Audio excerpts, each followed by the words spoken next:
ప్రభునందు దేవుని బిడ్డలకు యేసుక్రీస్తు నామములో శుభములు తెలియచేస్తున్నాను.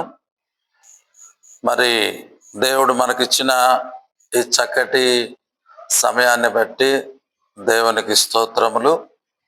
దేవుని వాక్యములో ఉన్న మాటలు మనము జ్ఞాపకం చేసుకుందాం. మన జీవితం విలువైనది అనే ఈ యొక్క జీవితంలో ముందుకు సాగటానికి ఈ కార్యక్రమాన్ని మనం ముందుకు తీసుకువెళ్తున్నాము.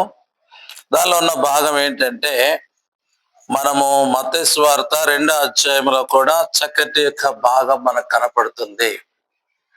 మత్తయి సువార్త 2వ అధ్యాయము మరి 2వ వచనం, యూదులు రాజుగా పుట్టినవాడు ఎక్కడ ఉన్నాడు?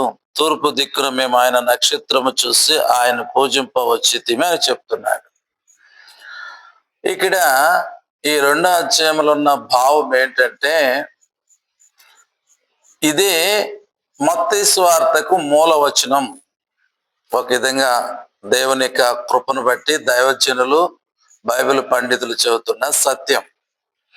అంటే యూదులకు రాజుగా పుట్టినవాడు ఎక్కడున్నాడు? మేము ఆయనను పూజింపవచ్చితిమి, లేక ఆయన నక్షత్రమును చూచితిమి అంటున్నాడు. మనల్ని విలువగా చేయటానికి యేసుక్రీస్తు ప్రభువారు ఈ లోకములోకి వచ్చాడు. ఇక్కడే కాదు, రాజుగా రాయబడింది.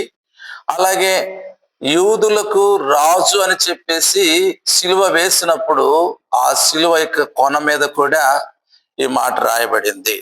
కాబట్టి ఇదే వచనాన్ని బట్టి మత్తయి సువార్తకు యూదులకు రాజు అంటే సింహపు యొక్క ముఖముగా మత్తయి సువార్తను దేవుడు వర్ణిస్తూ వచ్చాడు. మనకు తెలుస్తున్న సత్యం ఏంటంటే, ఆ రాజును మన హృదయంలో చేర్చుకుంటే నీవు నేను మనమందరము కూడా లోపలున్న మన స్వయం, మన సొంత ఆలోచనల సంబంధమైన లేక మనలో ఉన్న ప్రతి విధమైన ఏలికలు, అంటే నేను దీన్ని మానలేకపోతున్నాను, దీన్ని చేయలేకపోతున్నాను, ఇవన్నీ విడిచిపెట్టలేకపోతున్న ఈ రాజులందరినీ కూడా మనము విడిచిపెడతాము. అట్టి కృప దేవుడు మనకు దయచేయునుగాక. ఆమేన్.